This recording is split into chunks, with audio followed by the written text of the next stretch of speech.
গছজোপা চাওকচোন কিমান ধুনীয়া লাগিছে, ফুলখিনি ইমান মৰম লাগিছে ন এইজোপা। আৰু এতিয়া মই আপোনালোকৰ ভিডিঅ'টো আনিছোঁ, আপোনালোকক কুকুৰ এটা দেখাম। আপোনালোকক কুকুৰটো দেখি ইমান ঘিণ লাগিব, বেয়াও লাগিব লগতে বেয়াও লাগিব। আপোনালোকৰ মই কথা জানিছোঁ, সেইকাৰণে কুকুৰটো দেখাম।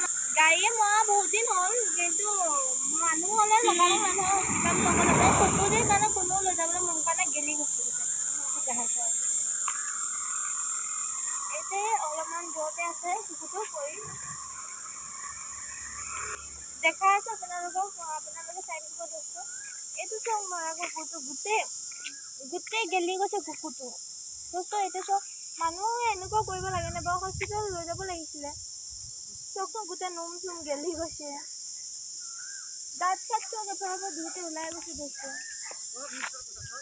দোস্ত কেনেকৈ কুকুৰটো মৰি আছে। বেচেৰাটো কোনো হস্পিটেললৈ নগ'লে। ইয়াত কুকুৰ বেছিকৈ চৰে, সেইটো আৰু এটা ৰাস্তাৰ মাজত পৰি আছিলে, সেইটো আঁতৰালে বাৰু। সেইটো মৰি আছে কেনেকৈ আজিকালি